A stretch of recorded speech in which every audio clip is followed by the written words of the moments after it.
Bonjour les amis, alors je ne sais pas si cette séquence sera mon lancement de vidéo ou si ce sera une autre.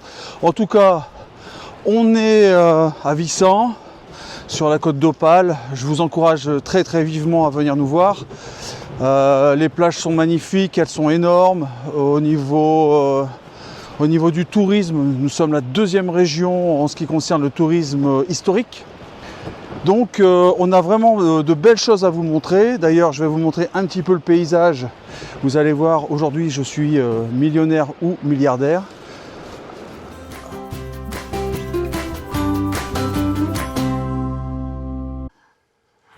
Bonjour mes amis, bonjour mes honorables. Alors nous voilà sur cette merveilleuse côte d'Opale où on s'apprête, alors ici c'est difficile de le voir pour l'instant, mais ici à l'horizon on voit la mer, on voit la baie de Vissant.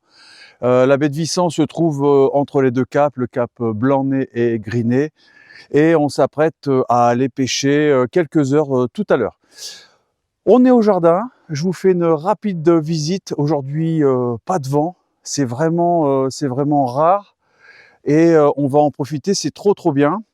Je vous fais une rapide visite donc. La dernière fois, on avait fait, je crois, la plantation de 5-6 une dizaine d'arbustes sous un vent et une pluie battante. Donc là, on va profiter de ce temps d'accalmie et pour faire un premier bilan. Allez, suivez-moi. Voilà, on entre sur l'entrée du terrain, évidemment. On va pas passer par-dessus et sauter. Je vous montre tout de suite, je retourne la caméra, je vous montre tout de suite à quoi ressemble en plein hiver ce jardin soumis aux éléments. Regardez mes poches. J'ai pas beaucoup dormi cette nuit, j'étais trop énervé de venir. Donc on regarde tout de suite. Hop là. Voilà, donc regardez, ça c'est un bac que j'ai récupéré sur la plage. Sur la plage, on peut trouver des trésors, des choses vraiment incroyables. Et donc je vais pas hésiter à le ramener, je sais pas ce que je vais en faire, mais on va en faire quelque chose, ça c'est certain. Voilà. Donc ici le kiwai avec un jeune poirier, mais poirier de Saint-Jean. Donc les poires sont toutes petites et arrivent normalement à maturité aux environs du 24 juin. Le pommier, alors ce sont des pommes acidulées rouges. La chair est très bonne. Il est en pleine forme. J'avais vidé toutes mes réserves d'eau il y a quelques semaines. Regardez, bon, personne n'en doutait, mais tout est rempli au ras de la gueule. Impressionnant. Un jardin sans eau ne peut pas exister. C'est pas génial, mais je vais vous expliquer un petit peu après ma vie. Ici, on a mis un prunier. En fait, c'est pas un prunier, c'est un hybride. Et puis, eh bien écoutez, on voit qu'il est bien vert. Il a supporté l'hiver. Pareil pour cet autre prunier. Évidemment, j'ai mis deux pruniers pour qu'ils puissent s'entraider, se polliniser l'un l'autre éventuellement. Et là, on voit qu'il a bien grandi et il est bien vert. Ça, c'est cool. Il est protégé grâce à cette haie. Donc, je ne sais pas si vous voyez, il y a encore beaucoup de débris. Et le nettoyage de ce terrain va être encore assez long, notamment avec des déchets comme ça. Donc ça, ce sont des tôles fibrociment. Il y a tout un protocole à faire. Donc on va peut-être en ramener une ou deux à la maison pour pouvoir les évacuer à la déchetterie. Le pommier a l'air en pleine forme. On voit que tous les bourgeons sont bien turgescents. Ça promet, ça c'est cool. Par contre, il y a un truc qui m'étonne. Regardez. Ça, c'est un prunier rouge de Vim. C'est une ville de la côte. Et il est déjà en feuilles. Ça, c'est vraiment étonnant. Je ne pensais pas que ce serait aussitôt. J'ai pas de repères. Mais voilà, j'ai un prunier déjà en feuilles. Ça, c'est vraiment étonnant. Ici, eh bien, je me rappelle plus du tout ce que c'est. Plus du tout. Donc le jour où j'aurai un fruit, eh bien, je vous le dirai. Ici, ça c'est certain, un cognacier. Il a donné son premier coin cette année. Et il faudrait évidemment que, peut-être la semaine prochaine, si je reviens, que je le taille un petit peu. Voilà. Les noisetiers, regardez, les bourgeons, ça commence à réagir. On est le 11 février, je vous rappelle. Hein, voilà. Donc là, je trouve encore des déchets. C'est vraiment désagréable. Regardez, oh, le vent, c'est ça qui pollue. Un cerisier, bon, pareil, il a l'air souple. Ça doit être bon. Ici, le kiwi rouge. Donc là, il va falloir le tailler aussi et pas qu'un peu. L'arbre que nous allons implanter, un prunier Victoria. Voilà. Qu'est-ce qu'on a d'autre? Alors, on avait mis ça aussi la semaine... Enfin, la semaine dernière, j'allais dire. Oh, n'importe quoi. On avait mis ce bel arbre aussi. Donc un poirier. Pareil, hein, on sent que c'est bien souple. Si je faisais une entaille, on verrait que le cambium est vert. Donc, mais là, c'est certain, hein, c'est bien vivant. Pareil pour ce petit poirier aussi. Alors pourquoi j'ai des poiriers? Parce que ça fait partie des rares arbres qui supportent ce terroir. Donc autant avoir quelque chose. Hein. Ici, on est flié. Bon, ça fait des années qu'il est dans cet état. Je commence à désespérer. Et puis regardez, une mauvaise surprise. Mon poirier a été littéralement bouffé. Plus aucun bourgeon. Donc ça, ça doit être lapin, ça doit être lièvre, ou alors un chevreuil, parce que là, pour manger aussi haut. Donc là, je donne peu cher de sa peau. Combien j'ai perdu? Je ne sais pas. Une dizaine d'euros, assurément. Ça fait chier, mais bon. On a encore le porte-greffe qui peut s'en sortir, et donc on ne lâche pas l'affaire. Ici, mon olivier, pour mes 50 ans. Bizarrement, il a pris une drôle de direction, mais je pense que le vent en est pour quelque chose. Pourtant, je l'avais renforcé, mais voilà. On va le laisser prendre sa forme, sa place, et regardez un petit peu. Regardez un petit peu. Alors ça, c'est pas une bonne nouvelle, forcément, mais ce pommier, alors c'est patte de loup, griffe de loup, je sais plus. Il est encore en feuille, mais il y a une feuille verte. C'est vraiment impressionnant, je comprends pas trop, mais bon. Et bien évidemment, on a de l'espoir d'avoir quelque chose. Hein. Quand je vois ça, les bourses, je me dis, tiens, on devrait avoir un petit peu de fruits. On continue. Bon, ici, les vignes n'ont jamais trop aimé ce terroir. Il n'y a pas lieu que ça change. Ici, regardez.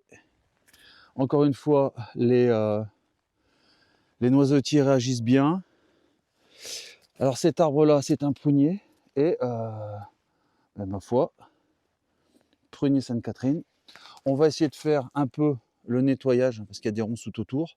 D'ailleurs, grâce à l'hiver, c'est vraiment une période propice pour faire le point. On comprend ce qui va pas. Et on peut avoir accès plus facilement à certains végétaux. Voilà, donc ici un figuier, et ça c'est un figuier issu de graines. Voilà, il a plusieurs années maintenant. Figuier issu de graines, jamais il n'a produit pour l'instant, mais bon, il me protège du vent qui vient de l'ouest, et puis il ne faut pas perdre espoir. Ensuite, regardez les chatons des noisetiers, ça c'est bien. Maintenant, faut-il encore que tous les noisetiers soient en fleurs en même temps et coïncident ensemble au niveau des pollens? Ça, c'est pas encore gagné, mais bon, il vaut mieux ça que rien du tout.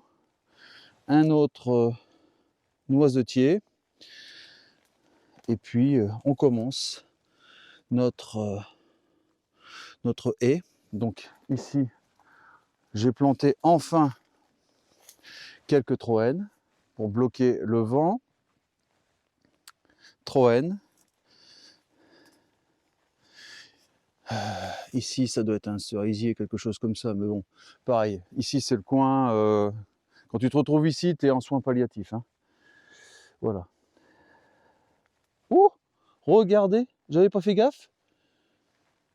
Ah bah bon sang. Ça, c'est une bonne nouvelle. Un, il pousse, et deux, il produit des fruits que je n'ai même pas vus. Cool. Donc là, encore et toujours des troènes pour enfin casser ce vent qui détruit tout. Ici, alors je ne sais plus, c'est un cornouiller, mais je ne sais plus, je ne connais plus la variété. Un cerisier. Alors lui, c'est vraiment catastrophique. On verra bien ce que ça donne. Ici, et là, c'est bien vert, donc c'est cool. Un figuier issu d'un marcottage. Voilà. J'ai marcoté. Pour marcoter, je vous expliquerai un petit peu. Mais il y a l'obligation pour que cette partie fasse des racines de passer au moins 2 saisons. Voilà, 2 saisons pleines en terre. Et si on passe ces 2 saisons, normalement, la marcotte doit tenir. Alors ici, belle surprise, ça c'est un poirier. Et à côté, un groseillier qu'il faudra tailler. Ici, eh bien, la haie de Troène, ça me fait plaisir parce que ça tient bon. Hein, voilà. Parce que bon, le vent, il commence vraiment à me casser les pieds. Et puis voilà, double cordon brise-vent. Ici, un prunier qui m'a donné quelques prunes, mais très manqué de jus. Hein. Et ici, pareil, lorsqu'un végétal est là, il est considéré comme en fin de vie. Et pourtant, ce sureau, il est revenu. Voilà, donc on le garde. Bien les amis, ça c'était pour les plantations de la dernière fois. J'ai d'autres belles surprises, hein, comme cet arbre qui est pareil, une sorte d'hybride. Je ne sais pas trop expliquer. C'est abricot cerise, pêche abricot, je ne sais quoi. Donc là, l'arbre est vraiment vigoureux, mais trop vigoureux. On voit que ça part dans tous les sens, mais bon, je vais le laisser prendre sa place. Et on verra ensuite ce qui se passe. Cet arbre qui, pendant des années, montrait des signes de fin de vie, eh bien écoutez, il renaît. Donc on l'accueille, on le garde. Et puis ici, l'arbre le plus cher, ça c'est une variété de cornouiller mâle, c'est Jolicoeur. Voilà. Et puis ce très bel arbre que j'ai confondu avec l'autre. Donc je ne sais pas ce que j'ai planté. Je pense que c'est à nouveau un poirier. Mais franchement, je ne veux pas parier. Voilà. Donc là c'est pareil. Hein. Il y a trop de choses à l'intérieur. J'ai encore un peu de temps. Il faut vraiment que je m'en occupe pour enlever toutes ces branches qui sont trop à l'intérieur. Mais bon, une chose après l'autre. Voilà, donc maintenant on s'attaque à la plantation de ce beau prunier. On a assez d'eau pour l'arroser durant le printemps. Et eh bien voilà, on s'y affaire. Il est 9h37. Quand j'aurai terminé, eh bien, il sera l'heure d'aller à la ferme. Hein, je vous ferai quelques prises d'images là-bas. Et puis, vous verrez, c'est magnifique. Et on va planter cet arbre et on ira acheter la viande pour finir la matinée. A tout de suite.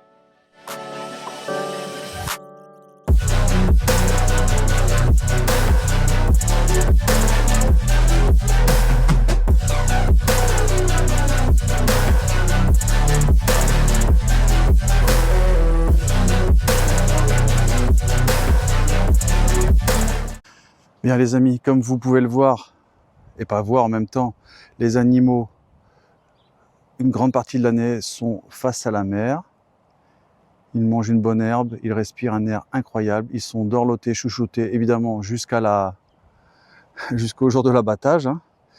Mais, hop là, comme vous pouvez le voir, ils vivent dans des conditions que beaucoup d'animaux pourraient envier. Voilà. Donc la qualité de la viande est exceptionnelle, en tout cas moi je la trouve exceptionnelle. Et on va de suite là-bas acheter notre petite viande.